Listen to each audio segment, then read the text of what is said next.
Start. Sir, this bill to improve the service conditions of the judges cannot provoke any opposition from any quarter, but it is a pity that the government has to come with this measure as a consequence of a direction by the Supreme Court. I do not know how it passed the scrutiny of an efficient person that an article date cannot be fixed for granting the benefits of revised pension. It is obvious that a person who retired on 31st October 1986 cannot be paid rupees 4500 and a pension who retired on 1st November 1986 can be paid a pension of rupees 4500. On the fact of it, discrimination is there now. So rightly the Supreme Court directed, and every rightly the law minister came forward with this measure. The other things are they are given a sumptuary allowance. It is not so large. It is only rupees 250 or rupees 300 for giving a cup of coffee or tea to those who come to their houses. They get rent-free accommodation. They have also increased the conveyance charges. But unfortunately, under the Income Tax Act, these are treated as perquisites and are treated as part of remuneration.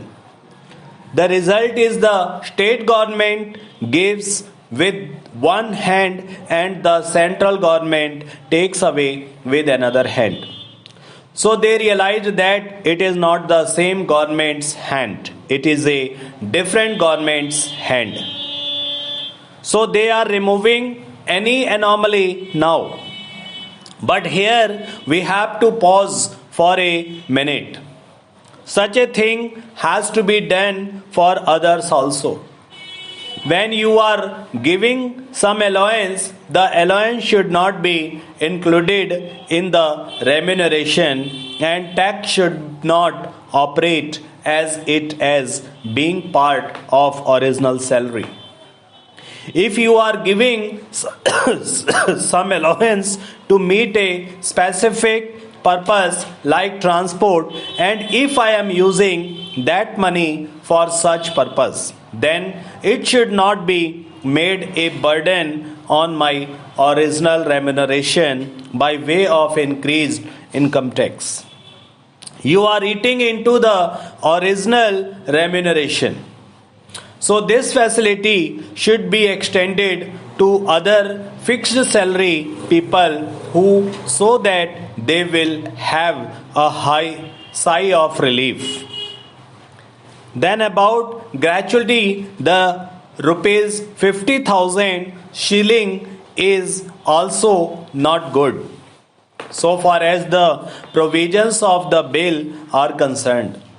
I have these few comments to make, taking this opportunity to express my views before you. 1,75,000 cases are pending in the Supreme Court alone as on December ending this year.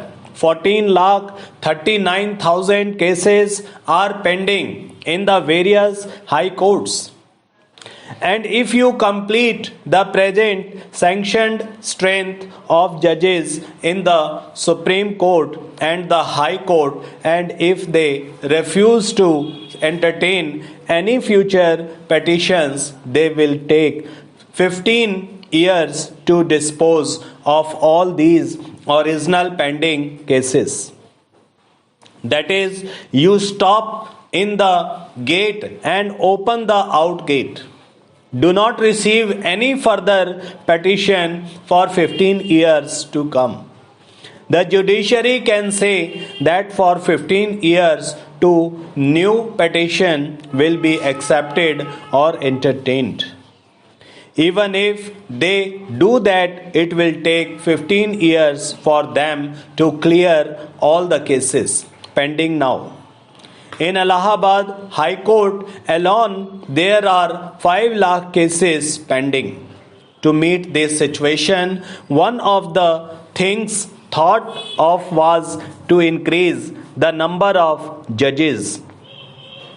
To increase the number of judges, we have passed a legislation with much fanfare, giving top priority, even pushing behind other items of legislation on the agenda of the House.